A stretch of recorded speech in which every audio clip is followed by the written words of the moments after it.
जुलाई 2019 की बात है। मैं भाई बहनों द्वारा कलीसिया की नई नई अगुआ चुनी गई थी और बहन लिन मेरी पार्टनर थी। बहन लिन ज्यादा समय से आस्थावान थी। वो कई वर्षों से अगुआ भी थी। मैंने सोचा उनके पास जरूर सत्य की कुछ वास्तविकताएं होंगी। आगे चलकर मुझे उनके साथ खोजना और कलीसिया का काम करना होगा। सही है। मुझे हैरानी तब हुई जब मैंने उन्हें सभाओं में ज्यादातर सैद्धांतिक बातें करते देखा। वो अपनी भ्रष्टता का विश्लेषण नहीं करती थीं। खुद को ऊंचा उठाती और दिखावा करती थीं। अपने कर्तव्य के बारे में बताना, दूर की यात्राओं और जो कष्ट सहे उनका बखान करना। जब उनसे निपटा गया तो कैसे कर्तव्यों पर डटे रहकर उन्होंने परमेश्वर की इच्छा पूरी की। भाई बहन उनकी संगति से भावुक होकर आंसू बहाने लगते थे और उदास स्वर में कहते, अगर हमने अपने कर्तव्य ठीक से निभाए होते तो आपके साथ निपटा नहीं जाता। ये सब देखकर मैं एकदम से चौंक गई। मैंने सोचा, क्या ऐसी संगति लोगों की प्रशंसा पाने और पूजा करवाने के लिए किया गया दिखावा नहीं है? हाँ, आपने उनसे उन बातों पर चर्चा की? एक बार मैंने उन्हें उनके व्यवहार के बारे में चेताया था। मैंने कहा, आप ऐसी संगति से अपना उत्कर्ष और दिखावा कर रही हैं। उनके नाराजगी भरे उत्तर ने मुझे चकित कर दिया। मैं अपना उत्कर्ष और दिखावा कैसे कर रही हूँ? मैंने जो कुछ कहा वह सच है। अगर गलत है तो मैं कैसे संगति करूं?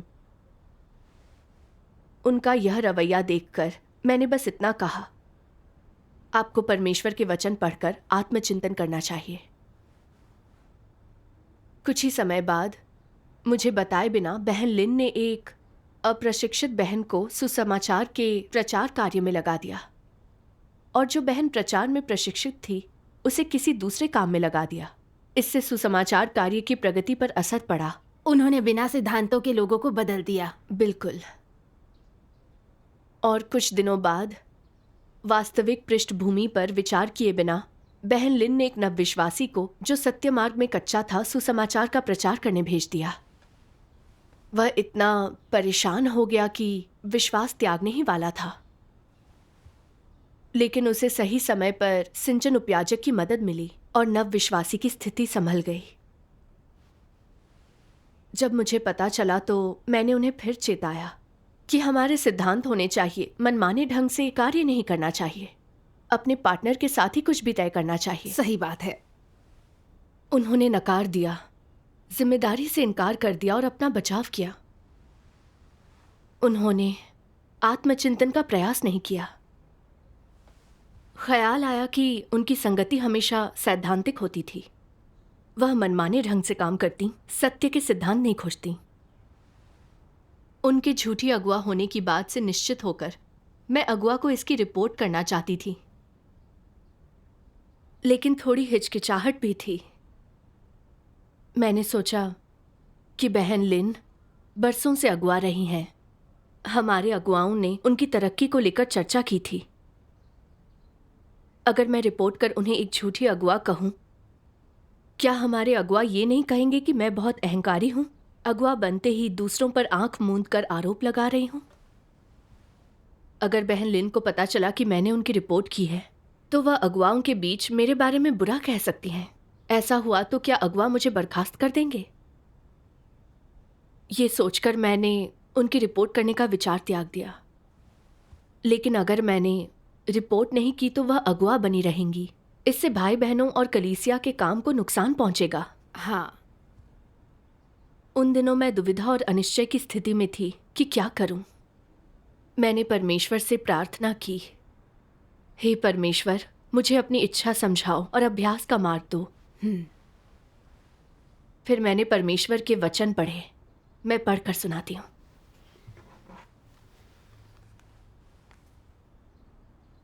अगुआओं और कार्यकर्ताओं का उद्भव क्यों और कैसे हुआ? एक विराट स्तर पर उनकी आवश्यकता है परमेश्वर के कार्य के लिए, और छोटे स्तर पर परमेश्वर के चुने लोगों और कलीसिया के काम के लिए। उनके और अन्य लोगों के कर्तव्यों में जो अंतर है वह उनके एक विशिष्ट गुण से जुड़ा हुआ मामला है। यह विशिष्ट गुण क्या है? अगुवाई को विशिष्ट रूप से दर्शाया जाता है। उदाहरण के लिए किसी कलीसिया में चाहे कितने भी लोग क्यों ना हों, अगुवा ही मुखिया होता है। अगुवा सदस्यों के बीच क्या भूमिका निभाता है? वो अगुवाई करता है। वो कलीसिया के चुने हुए लोगों की अगुवाई करता है। संपूर्ण कलीसिया पर उसका क्या प्रभाव होता है? अगर ये अगुवा गलत रास्ते पर चल पड़ता है तो चुने हुए लोग बहुत प्रभावित होंगे। वे सभी अगुवा के पीछे पीछे गलत रास्ते पर चले जाएंगे। जैसे पौलुस ने अपने द्वारा स्थापित कलीसियाओं और उन लोगों की अगुवाई की थी जिनके बीच उसने सुसमाचार फैलाया था। जब पौलुस भटक गया तो उसकी अगुवाई वाली कलीसियाएं और लोग भी भटक गए। जब अगुवाई करने वाले अगुवा ही भटक जाते हैं तो केवल अगुवा ही प्रभावित नहीं होते, उनकी अगुवाई के दायरे में आने वाले सभी भाई बहन भी प्रभावित होते हैं। अगर अगुवा सही व्यक्ति है, ऐसा व्यक्ति जो सही मार्ग पर चल रहा है और सत्य का अनुसरण और अभ्यास करता है, तो उसकी अगुवाई में चल रहे लोग अच्छी तरह खाएंगे और पिएंगे और अच्छी तरह खोज करेंगे। और साथ ही साथ अगुवा की व्यक्तिगत प्रगति दूसरों को निरंतर दिखाई देगी। तो वह सही मार्ग क्या है जिस पर अगुवा को चलना चाहिए? यह है दूसरों को सत्य की समझ और सत्य में प्रवेश की ओर ले जाने और दूसरों को परमेश्वर के समक्ष ले जाने में समर्थ होना। गलत मार्ग क्या है? अक्सर खुद को ऊंचा उठाना, अपनी गवाही देना, प्रतिष्ठा, प्रसिद्धि तथा लाभ के पीछे भागना और कभी भी परमेश्वर की गवाही न देना। इसका उनके नीचे के लोगों पर क्या प्रभाव पड़ता है? यह उन लोगों को उनके समक्ष ले आता है। लोग परमेश्वर से दूर उसके नियंत्रण में आ जाएंगे। अगर तुम लोगों को अपने सामने लाते हो तो तुम उन्हें भ्रष्ट मनुष्य जाति के सामने ला रहे हो, उन्हें परमेश्वर के समक्ष नहीं, शैतान के समक्ष ला रहे हो। लोगों को सत्य के समक्ष लाने के लिए उनकी अगुवाई करना ही उन्हें परमेश्वर के समक्ष लाना है। अगुवा और कार्यकर्ता चाहे सही मार्ग पर चले या गलत मार्ग पर, उनका परमेश्वर के चुने हुए लोगों पर प्रभाव पड़ता है। सत्य न समझने पर परमेश्वर के चुने हुए लोग आंखें मूंदे अनुसरण करते हैं। उनका अगुवा भला हुआ तो वे उसका अनुसरण करेंगे, उनका अगुवा बुरा हुआ तो भी वे उसका अनुसरण करेंगे। वे भेद नहीं करते, जैसी अगुवाई होती है वे उसी प्रकार अनुसरण करते हैं, चाहे अगुवा कोई भी हो। इसलिए यह महत्वपूर्ण है कि कलीसियाएं अच्छे लोगों को अपना अगुवा चुनें। वफादार जिस रास्ते चलता है उसका सीधा संबंध अगुवा और कार्यकर्ता के मार्ग से होता है। वे उन अगुवाओं तथा कार्यकर्ताओं द्वारा अलग अलग मात्राओं में प्रभावित हो सकते हैं। आमीन। आमीन। मैंने परमेश्वर के वचनों में देखा कि एक अगुवा जो मार्ग अपनाता है उसका सत्य का अनुसरण करना न करना बस उसे ही प्रभावित नहीं करता, बल्कि पूरी कलीसिया के काम को और भाई बहनों के जीवन प्रवेश पर भी असर डालता है। सही है। जब कलीसिया का अगुवा सत्य का अनुसरण कर सही मार्ग पर चलता है तो भाई बहन भी उससे लाभ उठा सकते हैं। उनके लिए उद्धार के मार्ग पर चलना आसान होता है। अगर कलीसिया के अगुवा सत्य का अनुसरण कर सही मार्ग पर नहीं चलते तो वे सत्य की वास्तविकता में प्रवेश हेतु लोगों का मार्गदर्शन नहीं कर सकते, परमेश्वर के घर के काम में बाधा डालते हैं। बिल्कुल। कलीसिया अगुवाओं का काम है अगुवाई करना। जैसा कि कहा जाता है, अगर अगुवा न हो तो इंसान निर्णय न कर पाए। यदि अगुवा सत्य का अनुसरण न करे तो वो केवल लोगों को गुमराह करेगा। हाँ, मैंने बहन लिन के बारे में सोचा कि वह सत्य नहीं खोजती, उन्होंने आत्मचिंतन नहीं किया, वह भाई बहनों की समस्याएं दूर नहीं कर पाईं। वह सभाओं में सिर्फ सैद्धांतिक बातें बोलती थीं, अपना दिखावा करती थीं, भाई बहनों से अपनी पूजा प्रशंसा करवाती थीं। अपने कर्तव्यों में वह अभिमानी, आत्मतुष्ट और मनमानी थीं। उन्होंने कभी सही सलाह नहीं मानी। अगर उन्हें तत्काल हटाया न गया तो वे परमेश्वर के घर के काम में बाधा डालेंगी, भाई बहनों को नुकसान पहुंचाएंगी। ऐसी झूठी अगुवा का हमारी कलीसिया में होना भाई बहनों के लिए एक बहुत बड़ी मुसीबत थी। वाकई। मुझे याद आया कि मैंने परमेश्वर के सामने प्रार्थना कर कसम खाई थी कि मैं परमेश्वर के घर के हितों की रक्षा करूंगी, अपना काम पूरी ईमानदारी से करूंगी। लेकिन जब सत्य का उल्लंघन और कलीसिया के हितों को नुकसान होने लगा तो मैं अपने हितों की रक्षा के लिए एक डरपोक चूहे की तरह अपने बिल में जा घुसी। मैं जानती थी बहन लिन अहंकारी थी और सत्य को नकारती थी, जिससे परमेश्वर के घर के काम पर असर पड़ा। मुझे अपने अगवा की रिपोर्ट करनी चाहिए थी, पर मैंने खुद को बचाने की कोशिश की, क्योंकि मुझे डर था कि बहन लिन को पता चला तो वो मेरे बारे में बुरा बोलेगी और हमारे अगवा मुझे हटा देंगे।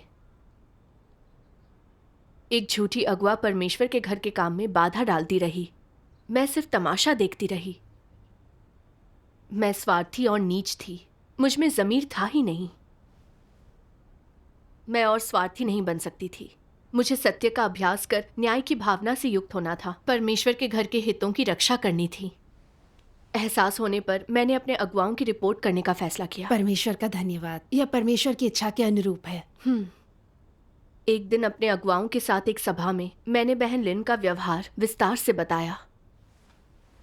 अपनी बात खत्म होने पर मैं चौंक गई जब मेरी अगुवा ने मसीह विरोधी को उजागर करने वाले वचन पढ़े। बुरी तरह से मेरी काट छांट और मेरा निपटारा किया। उन्होंने कहा मैं महत्वाकांक्षी हूँ और रुतबा चाहती हूँ। अगुवा के पद ने मुझे सत्ता का भूखा बना दिया। उन्होंने मुझसे आत्मचिंतन करने और बहन लिन के साथ कलीसिया के काम को अच्छे से संभालने को कहा। दूसरी अगुवा ने कहा कि बहन लिन क्षमतावान है, व्यवहारिक कार्य करने में सक्षम है। ये सब सुनकर मैं बिल्कुल दंग रह गई। मैंने सोचा, यह परिणाम कैसे हो सकता है? मैंने उन्हें सब कुछ सच बताया था, पर वे बिना जांच पड़ताल किए आंख मूंदे मुझसे निपटे। यह समस्या का समाधान करना नहीं है। सही है। निर्णय तभी सही होगा जब चीजों की सही से पुष्टि की जाए। पहले तो मैं उन्हें बहन लिन के बारे में और बताना चाहती थी, लेकिन फिर मैंने सोचा, अगर मैं कुछ और कहूंगी तो अगवा कहेंगे कि मैं आत्मचिंतन कर सत्य नहीं स्वीकारना चाहती। फिर मुझे बर्खास्त कर दिया तो क्या करूंगी? यह सोचकर मैंने बात आगे नहीं बढ़ाई। लेकिन बहन लिन अगुवा बनी रहेंगी और कलीसिया का काम प्रभावित होता रहेगा। हाँ, एक बहन ने मुझे बताया कि बहन लिन ने सुसमाचार कार्य के निरीक्षक के रूप में अपने अधीनस्थ लोगों से जबरदस्ती सुसमाचार फैलवाया। लोगों की खराब स्थिति में उन्होंने संगति कर उन्हें हल नहीं किया। इससे सुसमाचार के काम पर बुरा असर पड़ा। वह चाहती थी मैं जल्द से जल्द बहन लिन से संगति करूं।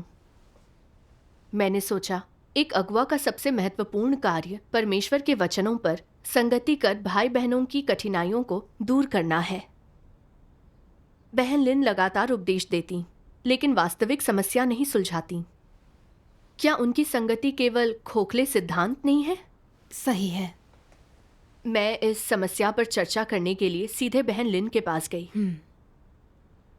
मैं हैरान रह गई जब मेरी बात सुनकर वह मुझ पर चढ़ बैठी। कौन कहता है मैं व्यवहारिक समस्याएं नहीं सुलझाती? किसने कहा? कौन है वो? वो न तो सत्य मानती थी, न आत्मचिंतन कर खुद को समझती थी। उन्हें तो पहले समस्या बताने वाले का पता लगाना था। मुझे यकीन हो गया कि वह झूठी अगुवा हैं।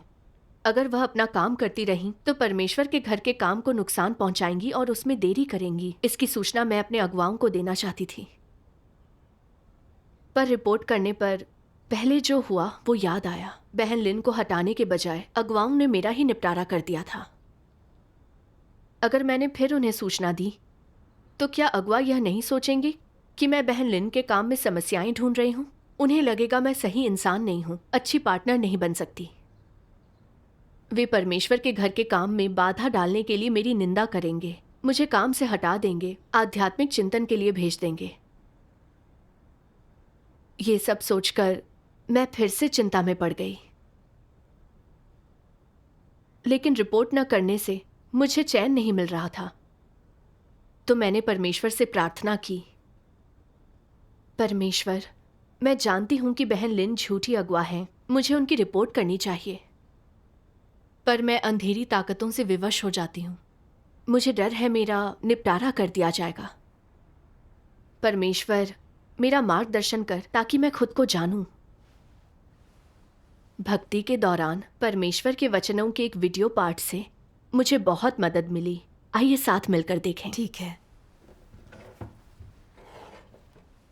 सर्वशक्तिमान परमेश्वर कहते हैं, ज्यादातर लोग सत्य का अनुसरण और अभ्यास करना चाहते हैं, लेकिन अधिकतर समय उनके पास ऐसा करने का केवल संकल्प और इच्छा ही होती है।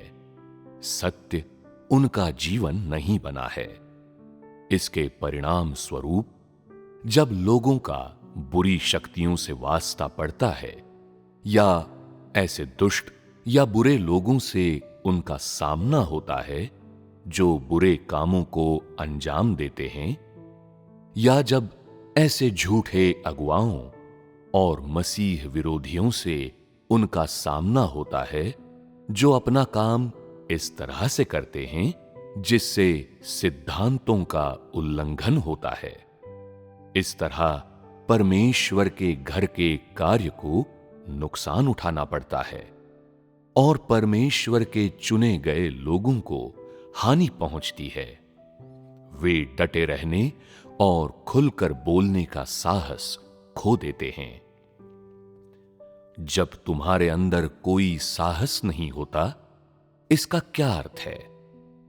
क्या इसका अर्थ यह है कि तुम डरपोक हो या कुछ भी बोल पाने में अक्षम हो, या फिर ये कि तुम अच्छी तरह नहीं समझते और इसलिए तुम में अपनी बात रखने का आत्मविश्वास नहीं है? इनमें से तो कोई नहीं।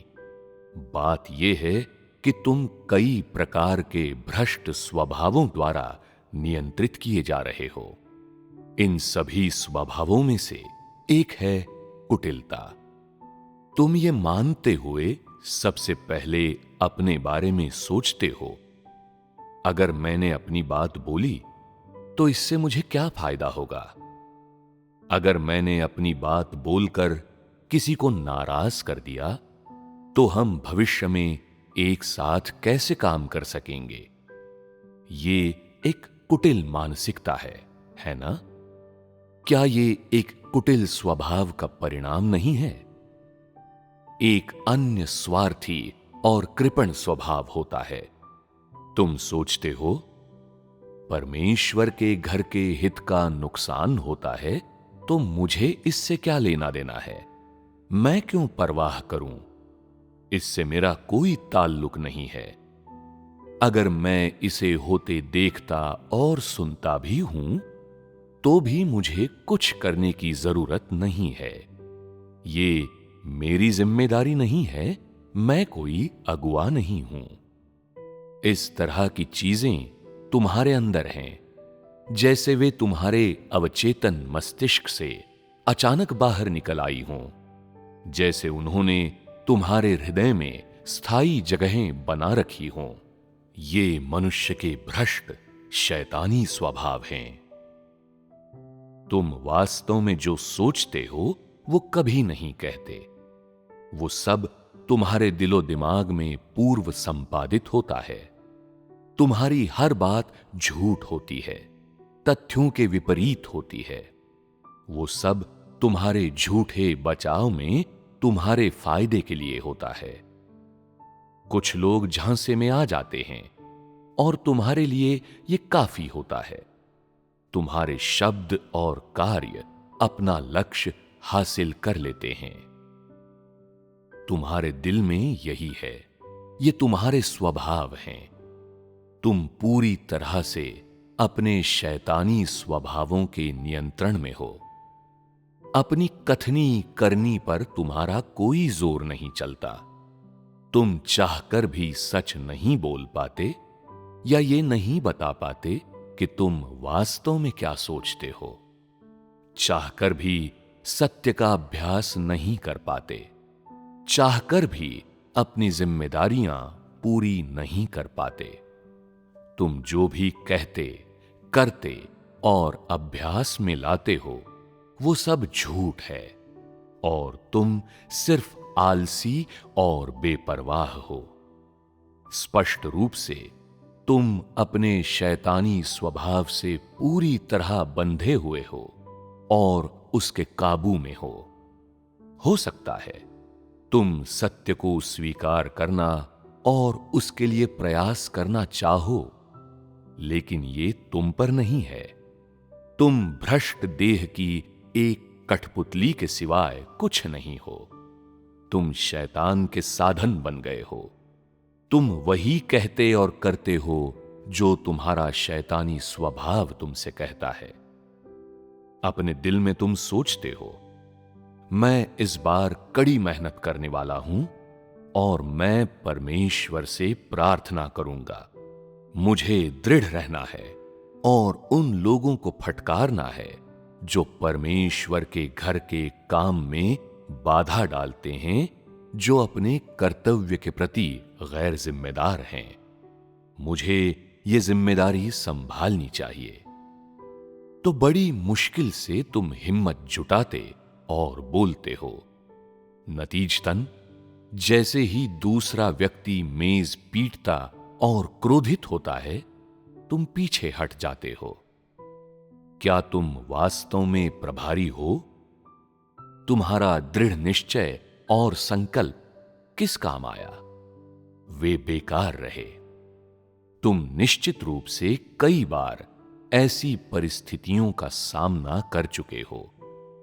पहली मुश्किल में तुम ये कहकर बहाना बनाते हो कि तुम कुछ नहीं कर सकते। अपने आप को सत्य प्रेमी न मानते हुए, ये सोचते हुए कि तुम्हें एकदम से हटा दिया गया है, तुम हार मान लेते हो। ये सच है कि तुम्हें सत्य से प्रेम नहीं है, लेकिन क्या तुम सत्य का अनुसरण करते रहे हो? क्या तुम सत्य का अभ्यास करते रहे हो?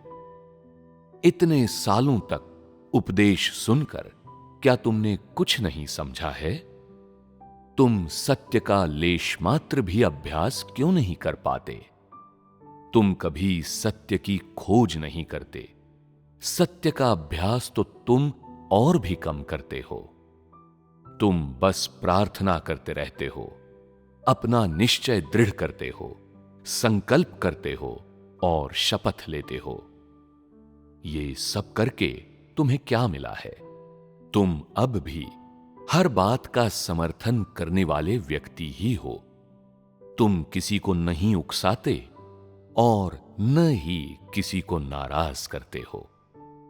अगर कोई बात तुम्हारे मतलब की नहीं है, तो तुम उससे दूर ही रहते हो और सोचते हो, मैं उन चीजों के बारे में कुछ नहीं कहूंगा जिनका मुझसे कोई लेना देना नहीं है।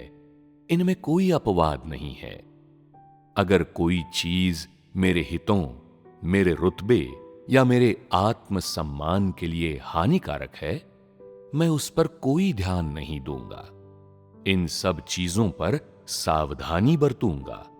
मुझे बिना सोचे समझे काम नहीं करना चाहिए। जो कील बाहर निकली होती है, सबसे पहली चोट उसी पर की जाती है और मैं इतना बेवकूफ नहीं हूं। तुम पूरी तरह से दुष्टता, कपट, कठोरता और सत्य से नफरत करने वाले अपने भ्रष्ट स्वभावों के नियंत्रण में हो। वे तुम्हें जमीन पर गिरा रहे हैं। ये तुम्हारे लिए इतने कठोर हो गए हैं कि तुम सुनहरे छल्ले वाले सुरक्षा कवच को पहनकर भी इसे बर्दाश्त नहीं कर सकते। भ्रष्ट स्वभाव के नियंत्रण में रहना हद से ज्यादा थकाऊ और कष्टदायी है। आमीन। आमीन। परमेश्वर के वचनों से जाना कि मैं बहन लिन की रिपोर्ट इसलिए नहीं कर पाई क्योंकि मैं बहुत स्वार्थी हूँ। जब कुछ बुरा होता है तो मैं कलीसिया के काम को छोड़ अपने हित की सोचती हूँ। मैं बहन लिन को एक झूठी अगवा के तौर पर पहचान गई थी। अगर उन्हें तत्काल नहीं बदला गया तो वह कलीसिया के काम का और नुकसान करेंगी। मुझे उन्हें उजागर करते रहना था। मुझे डर था कि अगर मेरी रिपोर्ट नाकाम रही तो मेरा निपटारा कर मुझे बर्खास्त कर दिया जाएगा। इसलिए मैं खुद को बचाने के लिए सब कुछ अनदेखा करती रही। मैंने अपने हितों की रक्षा की और परमेश्वर के घर के हितों की उपेक्षा करती रही। मैं बहुत स्वार्थी और नीच थी। मैं भाई बहनों को नुकसान पहुंचा रही थी, परमेश्वर के आदेश को धोखा दे रही थी। कौन कह सकता है मैं कर्तव्य में ईमानदार थी? मैं शैतान के साथ थी, झूठे अगुआ की सहयोगी जैसी थी। हालांकि मैं कोई बड़ी बुराई नहीं कर रही थी। एक झूठी अगुआ परमेश्वर के घर के काम में बाधा डाल रही थी। परमेश्वर के घर के कार्य की मैंने रक्षा नहीं की, बल्कि एक झूठे अगुआ को बर्दाश्त करती रही। ये बहन लिन के कलीसिया के काम में बाधा डालने से अलग कैसे था? क्या इसने मुझे भी झूठी अगुआ नहीं बना दिया? ये सोचते ही मैंने परमेश्वर से पश्चाताप करते हुए प्रार्थना की। कहा कि मैं नीच बनी रहकर अपने हितों की रक्षा नहीं करना चाहती।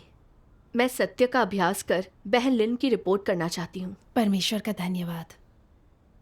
मैंने कई कलीसिया उपयाजकों और कलीसिया के काम की प्रभारी बहन शाओ के साथ एक सभा का आयोजन किया। मैंने उन्हें बहन लिन के व्यवहार के बारे में बताया। कहा कि वे सिद्धांतों के अनुसार समझें और देखें कि हमें मामले को कैसे संभालना चाहिए। जब मैंने अपनी बात कही तो सिंचन उपयाजक ने भी बहन लिन की कुछ समस्याएं बताईं। बहन शाओ ने बस इतना कहा कि वह मामले की जांच करेंगी और फिर सभा जल्दी समाप्त हो गई। क्या बहन लिन को बर्खास्त किया गया? पहले तो मुझे लगा कि मैंने समस्या स्पष्ट कर दी है, बहन लिन को जल्द ही बदल दिया जाएगा। लेकिन मैं कभी सोच भी नहीं सकती थी कि मुझे बुरी तरह से काटा छांटा जाएगा। एक दिन बहन शाओ मुझसे अकेले में बात करने आई। उन्होंने कहा कोई समस्या है तो मुझे उनके पास आना चाहिए। बाकी उपयाजकों से बहन लिन के बारे में बात नहीं करनी चाहिए। उन्होंने कहा कि मैं पवित्र आत्मा के कार्य से युक्त व्यक्ति को दबा रही हूँ, एक गुट बनाकर कलीसिया के जीवन को बाधित कर रही हूँ, और कहा कि मैं लोगों को विकास की दृष्टि से देखूं, न कि उन पर दोष मढ़ूं। उन्होंने मुझसे पूछा, आपने झूठी अगुआ के रूप में उनकी रिपोर्ट की, तो क्या आपके मन में कोई बेहतर विकल्प है? अगर नहीं है तो वह अगुआ के रूप में काम करती रहेंगी। हम पहले ही इसकी जांच कर चुके हैं। बहन लिन में एक अगुआ के तौर पर काम करने की भरपूर क्षमता है। उनकी बात सुनते ही मेरा दिल पूरी तरह बैठ गया। यह भी समझ नहीं आया कि बात कैसे खत्म करूं। मैं घर जाकर रात भर सुबकती रही। पता नहीं इस माहौल का अनुभव कैसे करूं। सोचा, हालात मुश्किल क्यों होते जा रहे हैं? मेरी हर बात सच है और ये समस्याएं एकदम स्पष्ट हैं। गंभीरता से इस मुद्दे की जांच करके पता क्यों नहीं लगाते? मैं जब भी बहन लिन की रिपोर्ट करती हूं तो हर कोई मुझसे निपटता है। मुझे लगा मेरे साथ गलत हुआ है। मुझे एहसास हुआ कि उनकी नज़र में व्यवधान पैदा करने वाली मैं हूं। यानी अगुआ मुझे ही मेरे कर्तव्यों से बर्खास्त कर देंगे। यानी मेरे लिए स्थितियों में सुधार की कोई संभावना नहीं है। ऐसा है तो मेरे लिए इस माहौल से बाहर निकलना ही बेहतर है। मैंने सोचा मैं अगुआ पद छोड़ दूंगी। यह ज्यादा ही कष्टकारी है। यह सोचकर मैंने त्याग पत्र देने का निश्चय किया। मैं त्याग पत्र देने की तैयारी कर ही रही थी कि मुझ में आत्मग्लानि का भाव आया। इन कष्टकारी पलों में मैंने फिर से रोते हुए परमेश्वर से प्रार्थना की, परमेश्वर, मुझे समझ नहीं आ रहा है मैं क्या करूं। हे परमेश्वर, मुझे अपनी इच्छा समझा, अभ्यास का मार्ग दिखा। प्रार्थना के बाद मैंने परमेश्वर के वचन पढ़े। मैं समझी कि हमें अगुवाओं और कर्मियों के साथ कैसा व्यवहार करना चाहिए। मैं पढ़ती हूँ। लीजिए। एक अगुवा या कार्यकर्ता के प्रति कौन सा रवैया सही है? अगर अगुवा या कार्यकर्ता सही है तो उसका पालन करो, अगर गलत है तो उसे उजागर करो। उससे असहमत भी हो सकते हो। अगर वह व्यवहारिक कार्य करने में असमर्थ है और एक झूठा अगुवा या कार्यकर्ता या मसीह विरोधी है तो तुम उसकी अगुवाई से इनकार कर उसकी रिपोर्ट करके उसे उजागर कर सकते हो। चूंकि परमेश्वर के चुने कुछ लोग सत्य नहीं समझते, वे कायर होते हैं और कुछ करने की हिम्मत नहीं करते। वे कहते हैं, अगर अगुवा ने मुझे निकाल दिया तो मैं बर्बाद हो जाऊंगा। अगर उसने सबको मुझे उजागर करने और मेरा त्याग करने पर मजबूर कर दिया तो मैं परमेश्वर पर विश्वास नहीं कर पाऊंगा। अगर मैंने कलीसिया को छोड़ दिया तो परमेश्वर मुझे नहीं चाहेगा और मुझे नहीं बचाएगा। कलीसिया परमेश्वर का प्रतिनिधित्व करता है। क्या ऐसी सोच थोड़ी हास्यास्पद नहीं है? क्या ऐसे लोगों की परमेश्वर में सच्ची आस्था होती है? क्या तुम्हें निष्कासित करते समय अगुआ परमेश्वर का प्रतिनिधित्व कर रहा था? क्या एक झूठे अगुआ द्वारा निष्कासित किए जाने का अर्थ है कि तुम बचाए नहीं जाओगे? क्या तुम्हारा बचाया या न बचाया जाना तुम्हारे प्रति इस अगुआ के रवैये से तय होता है? यदि कोई झूठा अगुआ तुम्हें गलत ढंग से निष्कासित कर देता है तो इसकी रिपोर्ट ऊपर तक क्यों नहीं करते? यह साबित करता है कि तुम्हें इस बात पर विश्वास ही नहीं है कि परमेश्वर के घर में सत्य का सर्वोच्च शासन है। यह दर्शाता है कि तुम्हें परमेश्वर में सच्ची आस्था नहीं है, कि तुम ऐसे व्यक्ति नहीं हो जो वास्तव में परमेश्वर पर विश्वास करता है। अगर तुम परमेश्वर की सर्वशक्ति पर भरोसा करते हो तो तुम झूठे अगुआ के दंड से क्यों डरते हो? क्या एक झूठा अगुआ तुम्हारे भाग्य का निर्धारण कर सकता है?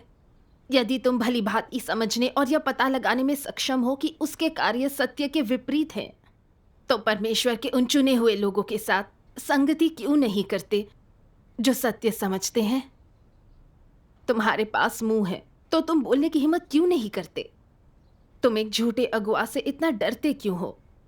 यह साबित करता है कि तुम कायर हो, बिल्कुल बेकार हो। ऐसे व्यक्ति को बचाना बहुत कठिन है। सार रूप में वह शैतान का अनुचर है। किसी झूठे अगुआ या मसीह विरोधी की धमकी पाकर अगर तुम उसकी रिपोर्ट करने का साहस नहीं करते और भविष्य में उससे सहमत होने का वादा करते हो तो क्या यह शैतान का अनुसरण करना नहीं है? ऐसा व्यक्ति परमेश्वर के चुने हुए लोगों में से एक कैसे हो सकता है? सीधे सरल रूप में कहे तो वो नीच है। आमीन।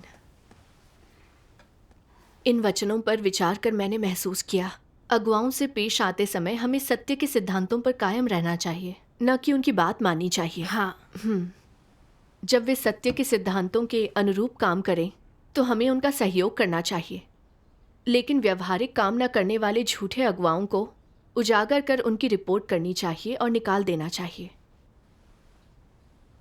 जब मैं भाई बहनों के साथ संगति करती थी तो मैं कहा करती थी कि परमेश्वर के घर में सत्य और धार्मिकता का शासन है। झूठे अगुवाओं और मसीह विरोधियों के लिए वहाँ कोई जगह नहीं है। उन्हें उजागर करके हटा दिया जाएगा। हाँ, लेकिन जब एक झूठी अगुआ सामने आई तो उसे उजागर कर रिपोर्ट करने की हिम्मत नहीं हुई। इस गलत फहमी में थी कि अगुवाओं को नाराज़ किया तो वो मुझे दबाएंगे, सज़ा देंगे और मुझे मेरे काम से हटा देंगे और मेरे उद्धार की उम्मीदें खत्म हो जाएंगी। खुद को बचाने के लिए मैं युद्ध का मैदान छोड़कर भागते सैनिक की तरह समझौता करना, पीछे हटना और इस्तीफा देना चाहती थी। यह कोई गवाही ना बनकर मेरी कायरता बन सकती थी।